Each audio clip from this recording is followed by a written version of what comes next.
Nous avons vu dans une précédente vidéo les rois mérovingiens, alors voyons aujourd'hui les rois carolingiens. À partir de l'an 486 et Clovis Ier désigné comme le premier roi des Francs, ce sont ses descendants les mérovingiens qui règnent sur le royaume des Francs, mais la dynastie est en déclin au 8e siècle.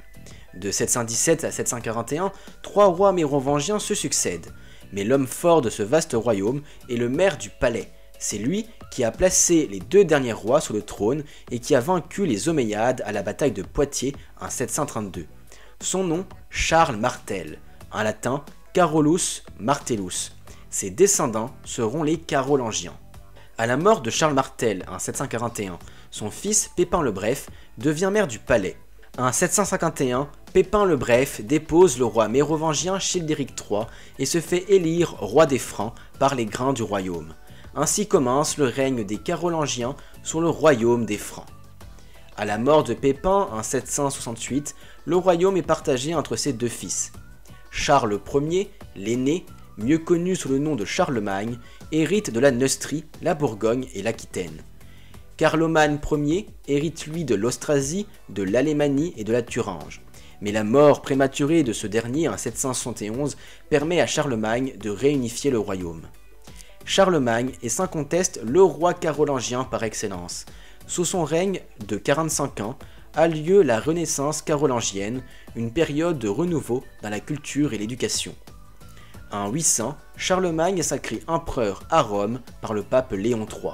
L'empire carolingien est né et se veut être l'héritier de l'empire romain d'Occident, disparu en 476.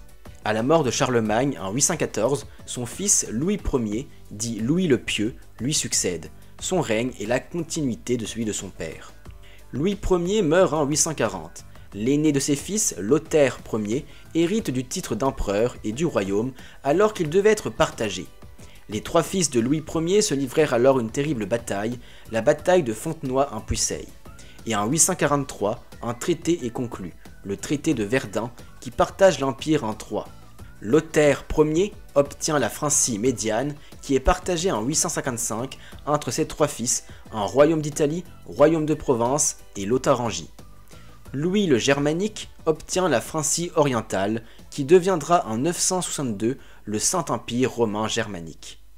Enfin, Charles II, dit Charles le Chauve, obtient la Francie occidentale, qui deviendra le royaume de France.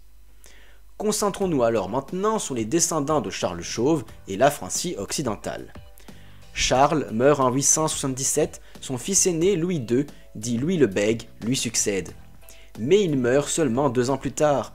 Ce sont alors deux de ses fils qui héritent de la couronne, Louis III et Carloman II. Louis III meurt en 882 et Carloman II en 884, tous les deux sans descendance. Alors que Charles, 15 ans, dernier fils de Louis II, est le successeur légitime, les grains du royaume choisissent de placer un autre Charles, Charles III, le Gros, fils de Louis le Germanique. Vous savez, celui qui a hérité de la Francie orientale.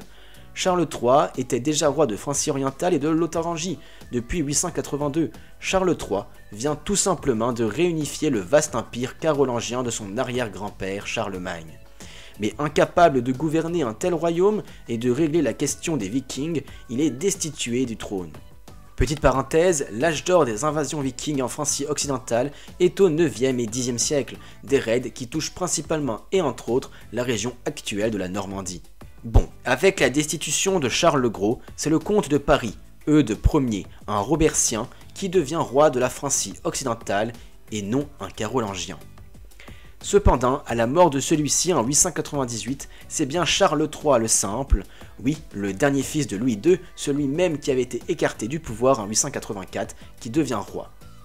En plein milieu de son règne, en 911, les Vikings menés par Rollon assiègent Paris. Charles décide alors de négocier. Il lègue un territoire au chef viking qui sera nommé la Normandie, soit la terre des hommes du Nord. En échange, Rollon arrête les raids et s'allie au roi. Il se baptise et épouse même une fille de Charles. En 922, les grains du royaume déposent ce cher Charles le Simple et y placent le Robertien Robert Ier, frère d'Eudes Ier. Mais celui-ci est tué à la bataille de Soissons l'année suivante. Malgré ça, les Robertiens ont gagné et c'est le gendre de Robert, Raoul Ier, un bivinide, qui devient roi. Raoul Ier meurt en 936. Finalement, les Carolingiens reviennent sur le trône avec le fils de Charles le Simple, Louis IV d'Outre-mer. Puis son fils, Lothaire Ier, de 954 à 986, auquel succède son fils, Louis V le Fainéant, qui meurt d'une chute de cheval sans descendance en 987.